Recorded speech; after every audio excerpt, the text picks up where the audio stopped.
Board of Finance monthly meeting for Thursday, February 21st, 2013.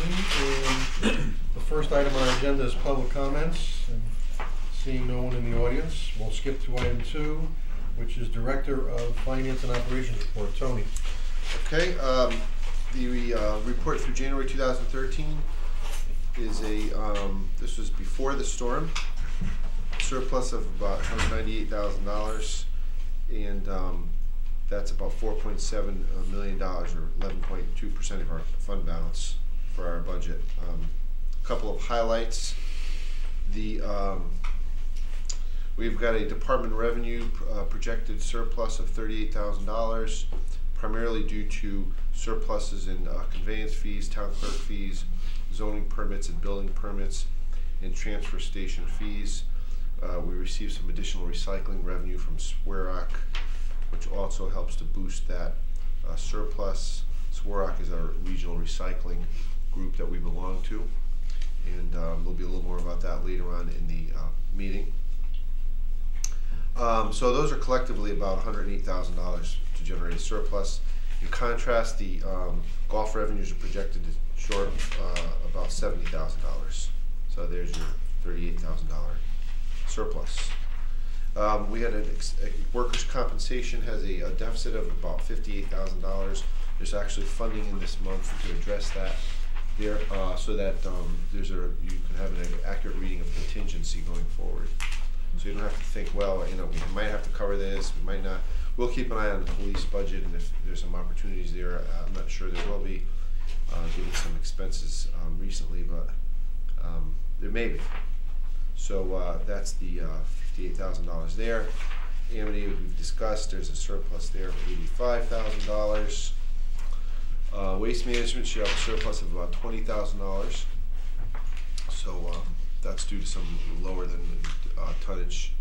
So even though we had some reduced tonnage in recycling, still the amount we received per ton was higher than we thought, so was good news. Hurricane Sandy, actually have 2 storms to talk about here. First is Hurricane Sandy, and we have submitted most of our information. Actually, all the departments have submitted their information. We have some questions on some backup materials for some of the departments, so we're trying to get that together. And then once all that's completed, we will be hopefully getting 75% of that. So that'll be hopefully in the next couple of months we'll have that information. I think concerning the most recent storm, I have actually did a little calculation. Not all the expenses are in yet, but I have most of them, and I have a good idea of how much we spent, so I wanted to discuss that with you. We spent probably in a total of about $140,000, and of that, I'd say $60,000 to $70,000 of that is overtime and benefit costs. When not only do you have overtime, but you have FICA and retirement match and all the stuff that goes along with it. Mm-hmm. So the rest of it is for contractors to help remove snow. And so what I did is I tried to figure it. Right now, currently FEMA is indicating that we will have a 24-hour, 48-hour period? 48-hour period, yeah. At our choice. Of our choice, of the highest expense, we'll get reimbursed 75% of our cost in a 48-hour period of our choice. That definitely includes Sunday, because that's double time. And so we'll definitely include Sunday. The question is it Saturday or Monday? So I just sort of did a rough figure. I'd say we'll probably get 50,000 of the 150,000, roughly, in round figures that we've spent. So we would probably be, if this continues at just 48 hours, we'd be roughly $100,000 that we'd have to So $100,000 is going to come out of our surplus. Correct. But there was some discussion about extending the 48 hopefully for longer. Because some of the bigger cities have had a lot more difficult of a time than we did. We're not finished yet. They're still doing it around town. It's Hamden. And there's a storm coming. Yeah. Maybe. That's going to be a while. So hopefully they're going to extend that, and we could get a little more out of that. I think we can use some of the FEMA money that we're getting from Sandy to offset some of those costs. So we might not have so much of that come out of our surplus. And do we know how much we're getting? Yeah, we don't know. We don't know yet exactly. No. No, but we've probably, I'd say 75%. It's several $100,000 we spent on that storm. So we're going to get back, at least 100. Last time we got back $150,000 to $200,000. So it'll be sizable. Yeah, it'll be sizable.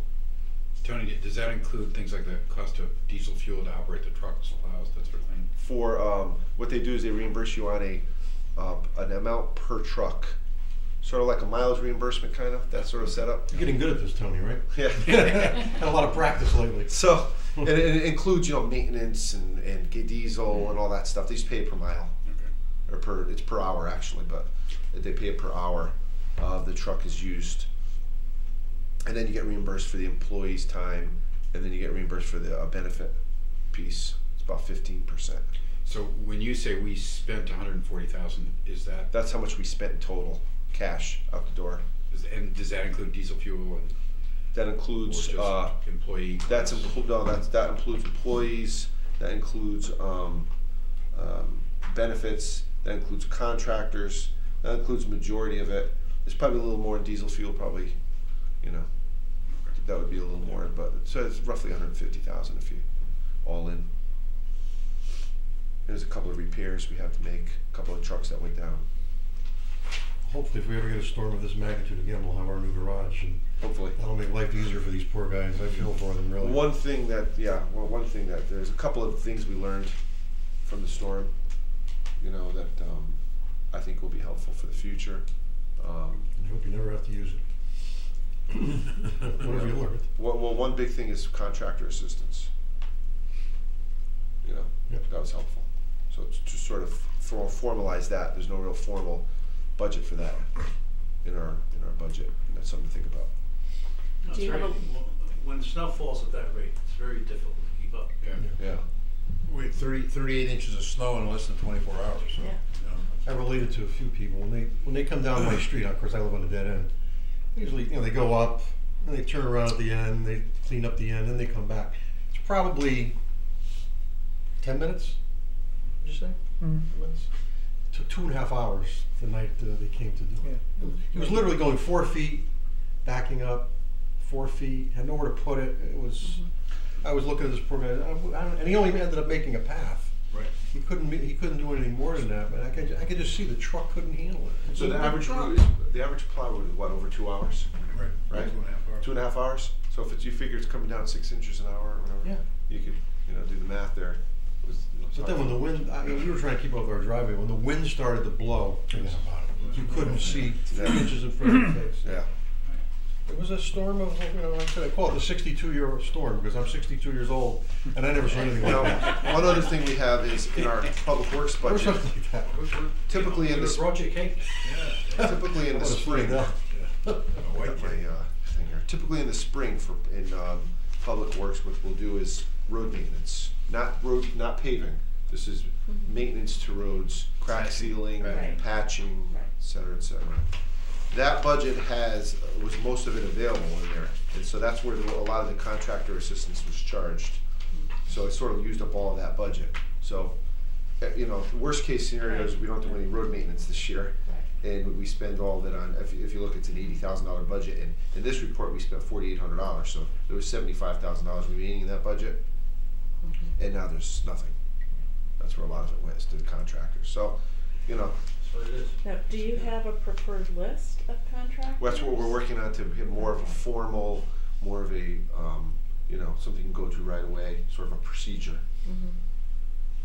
I can't tell you how many friends, whatever, their driveway never got done because they couldn't, the plows that these guys have just couldn't do it. They call us, I can't do your driveway, I can't possibly do your driveway, so. The thing is, we've had 3 or 4 of these in the past, I know. 4 major storms in since August of So 2011? to think that these are once in a lifetime storms is Two not the case hurricanes. anymore. Right. Shut the, This is Yeah. really the Right. fifth. This is Right. really the fifth Right. crazy Right. storm. 2 hurricanes, 2 early snowstorms, Right. and now this. Yes, that's Right. true. The only way they were able to move that snow was payloaders Yeah. Yep. Right. Yeah. How many did we and have? Right. with We had 6 payloads working? the huge snow blowers. Proportionally, we One had came more around, payloads seized than me, those that are, almost took the front end of my car off. The blades were still running on it. I mean, big snow blower Yeah. on the front of the payloader. Amazing. Yeah, they had a guy with a backhoe had to do art my driveway. Yeah. Yeah, I mean, the regular plows could not No, move they snow. couldn't deal with it. They could not move And the there was snow. nowhere to put it. Where are you gonna? You have to literally pick it up and put it somewhere. You know? Well, it's actually really interesting to kind of drive around. Oh, yeah. I mean, the route that I go to work, you can see, it's like you can only push so much, you push it off to the side. You have to go back, then you do the next, and so you have all these indentations that Right, go along right. the I road. think overall, driving around. I mean, it's what, a week and 2 or 3 days later. I think Yeah. it's remarkable Oh, yeah. the way you can get around, the way the roads are open. Yeah. So. I know I drive through several other towns to get here, and it wasn't the case in a lot of towns. I Oh know you know no. that too. Oh, Yeah. Hamden, right? Yeah. Forget it. As of Tuesday, they hadn't even touched our street or our sidewalks or anything. Whitney Avenue was only 2 lanes Oh, most of the way. awful. Really? Yeah. Yeah. Really? Oh, traffic was backed up for miles. Route 10? Going into New Haven from like Oh, my Hamden, God, the traffic was miles it was backed yeah. up. It was one lane. One lane all the way into New Haven. It was I unbelievable. went down Whitney and Dixwell to take the Parkway. Was it last Thursday? That's 20 minutes. Took me an hour and a half to get from back to my house. Yeah. What? Yeah, just inch along Whitney and Every along was one Dixwell, lane. 'cause there were only 2 lanes Oh, down Lord. there. Geez, I felt so guilty when I was in Florida. You went at the right I time. was watching the news and I'm saying, oh, Too bad, shaking your head, I right? wa- And I was thinking of you, Andy, believe me. I'll go get a snowball. Okay, anything Okay, else on that's the it. monthly? Yep. Wow. Woodbridge Board of Ed, financial, I'm sure you're gonna report on that, Sandy. Actually, we didn't have a meeting. Okay, well, I guess it's But- it's trending about $180,000 Yeah, surplus. that's where it is Which is now, good. yeah. Which will give us some maneuverability Yep. at the end of the year. Yep. Tony, what is the governor's proposed midterm budget impact on Woodbridge? Well, that mean. good question. Currently, the governor's initial proposal, there were 2. The first was, in terms of a grant perspective, I think we were actually slightly ahead by, what, $30,000 or something? 13th. Oh, 13, yeah. Yeah. 13,000, yeah. So we were ahead by about 13,000, so it was pretty much even. So that's the one thing I wanted to report. The other thing was this proposal for, to not tax cars under $20,000. Right, right. So we did a little analysis of that, Mhm. and for Woodbridge, it's about $2.5 million. Where does he expect to tax? Well, you'd have to reval, and then it would hit the, or whatever. You'd have to, once you did the mill rate, it would go into the property tax. You know, we wouldn't have, because it's just dividing the pie up. It would just be. Oh, yeah, I mean, sure, I mean, you're gonna pay. Right. You're gonna pay twice. You're just gonna pay. The interesting part of that proposal is, from an income tax point of view, for those of you, there's a $300 tax credit you get on your Connecticut Right. income tax return. Right. Now, people like us who own houses, you get it regardless because you pay more than $300 in taxes. Right. But someone who doesn't own a house, has an apartment and just has a car, or someone living at home, a child living at home, will no longer get the credit on their income tax return. So the town's not going to collect the property tax on that car, nor can that person deduct it on their income tax return. So the state's going to pick up all that money, all those 300s that people deduct who don't own, who have apartments, or it's going to be worse in big cities with apartment dwellers because that's all they pay. So while the towns are going to have to scramble around to create more money, the state's going to pick up a tremendous amount of money by not having to give that $300 tax credit. So he doesn't talk about that. Yeah, right. He doesn't talk about that. So It doesn't talk about a lot of things. yeah. So It's only one of them. I don't think that's gonna I don't think survive. so. Yeah. Oh, that's. I mean, big cities. It's got to be ridiculous. 17 million for Bridgeport, and Ridiculous. 15 million for New Haven. Yeah. And it's gonna. They're gonna pass it on to everybody else. What are That's you all. gonna do? That's It's gonna raise your house taxes. It's great. Is that why John's not running? Okay, and a reminder that Tuesday, March 5th, is our, Right. we're gonna meet to go through the entire budget after the Board of Selectmen meet when? Tuesday. Next Tuesday. Oh, this coming Tuesday. Yeah. And they're gonna do what they do, and then we're gonna do what we do, and then that is what will be presented to the preliminary budget hearing in April. Okay, next we're gonna do funding requests.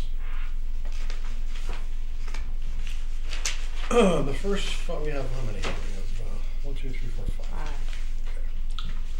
The first is a line item transfer from ZBA to TPZ to cover expenses for legal ads for hearing notices for meetings of the Town Planning and Zoning Commission. I will move acceptance of line item transfer 1213-13 Second. in the amount of $1,500. Okay. Any discussion on this? All those in favor? Aye. Aye.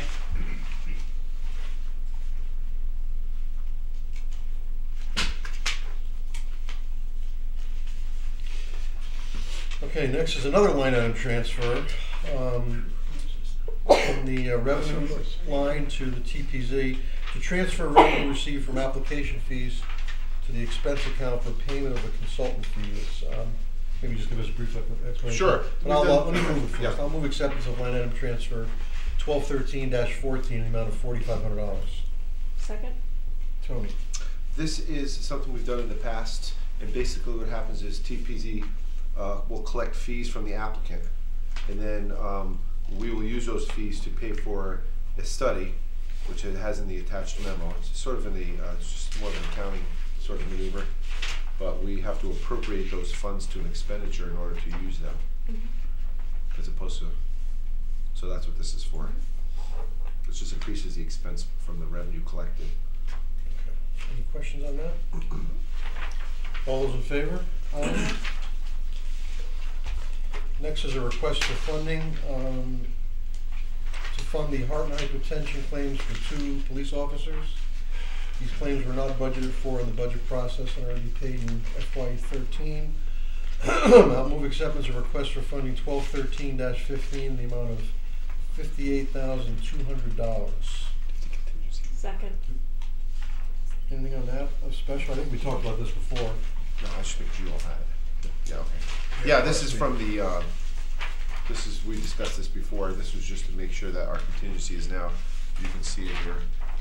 Our balance is 69,000. 69,000. Yeah. Okay, this is, we have no choice on this, No. obviously. Right. Okay, any questions on this? All those in I guess fa- the question is, is that just for this year, or do you think this is gonna go on? The one of them is future years? completed this year. The other one of them is No. still has money more for next year, and it's in the budget. It's about 20,000. It is in the budget. Yeah, it's in the Okay. budget already. Yeah. Okay. Sorry, Matt. Okay, that's okay. Anything else? So we need to vote. All those in favor? Aye. Aye. Next is a line item transfer within the Waste Management Department. Connecticut DEP has increased mandated industrial storm runoff testing from once a year to twice a year. The testing is done at the DPW garage and transfer station. So this is to do this newly required testing. I'll move acceptance of line item transfer 1213-16 in the amount of $7,000. Second. Any discussion on this? All those in favor? Aye. Okay. And finally,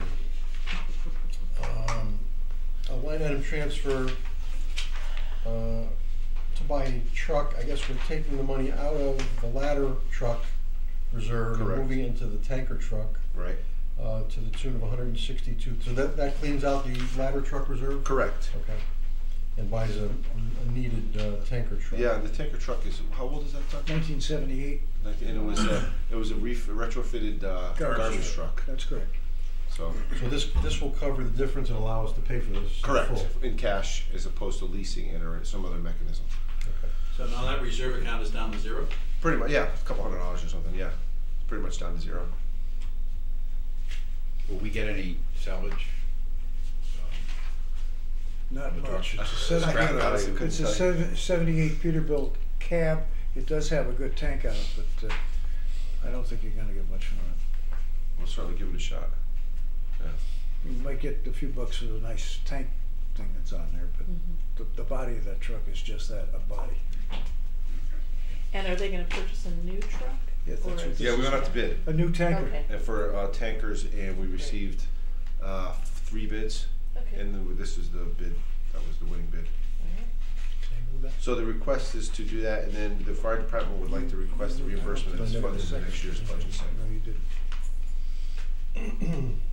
Just like for Just the so- ladder truck. Yeah, for the ladder truck, right. And what about the ladder? I know it was listed. The fire department request also included a request to reimburse these funds in the next year's budget, but for the ladder truck.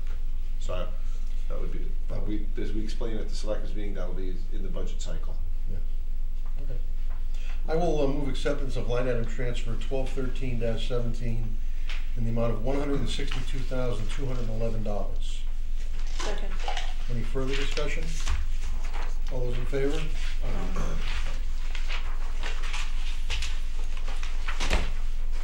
Okay.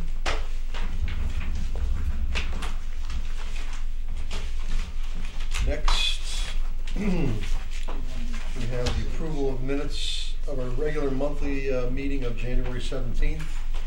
I'll move acceptance of the minutes of January 17th as presented. Second. Any adjustments or corrections? Okay, all those in favor? Aye. Okay. Ed, first selectmen's report? Yeah, on February 6th, I attended a meeting of the Board of Directors of the Southwest Connecticut Regional Recycling Committee.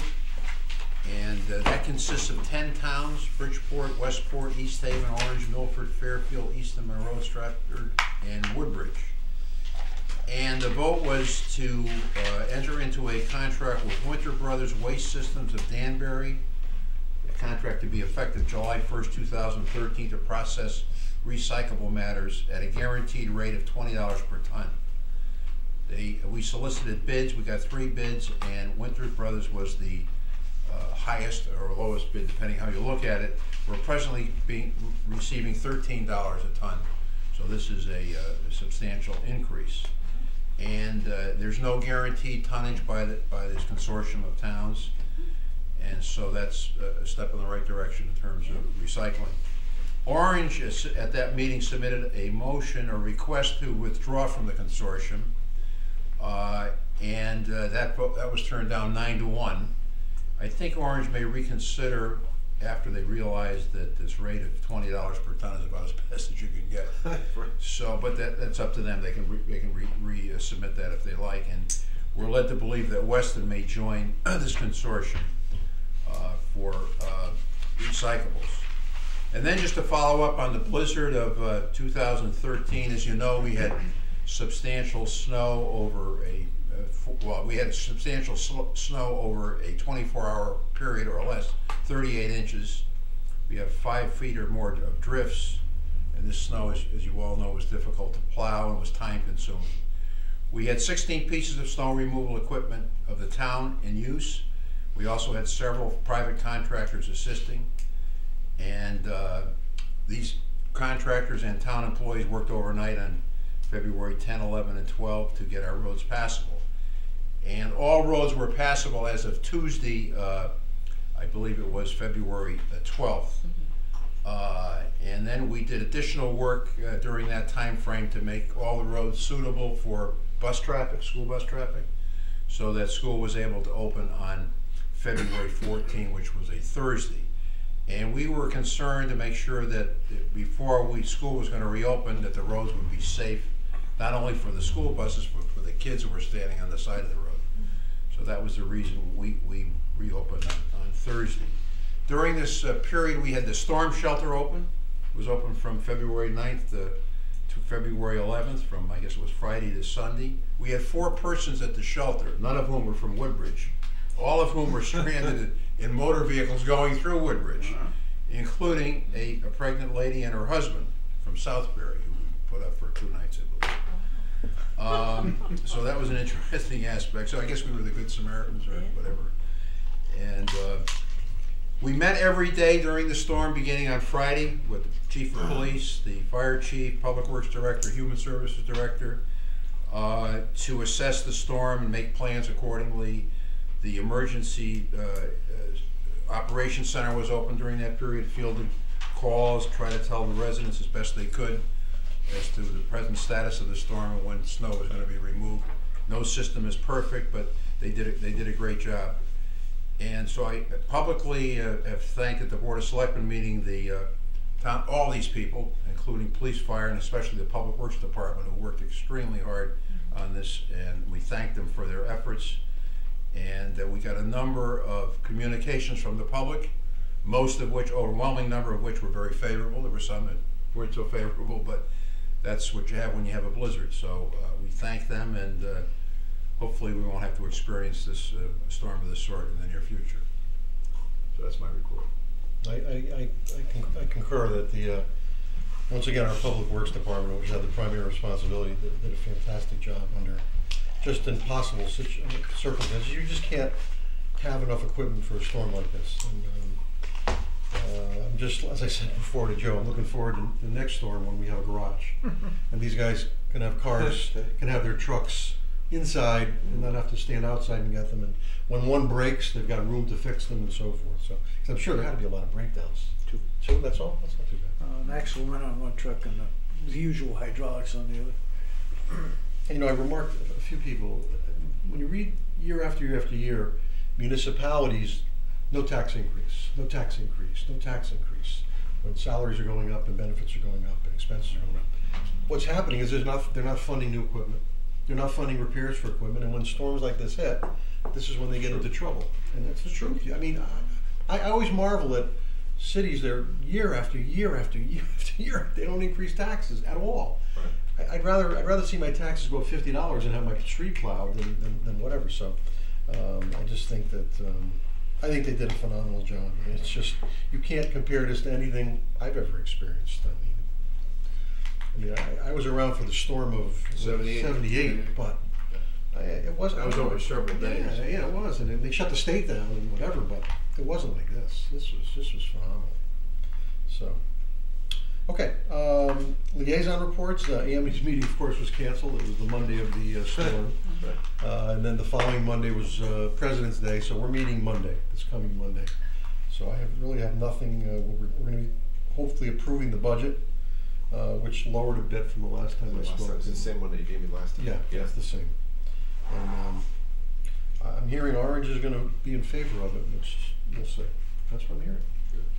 So I'll let you know I could probably let you know on March 5th. Anything, Andrew? No? I was gone. Okay. David, nothing? Anything? I was all set to go to the rec commission meeting on January 28th, and that got postponed because of the storm, and then I was out of town on the 4th.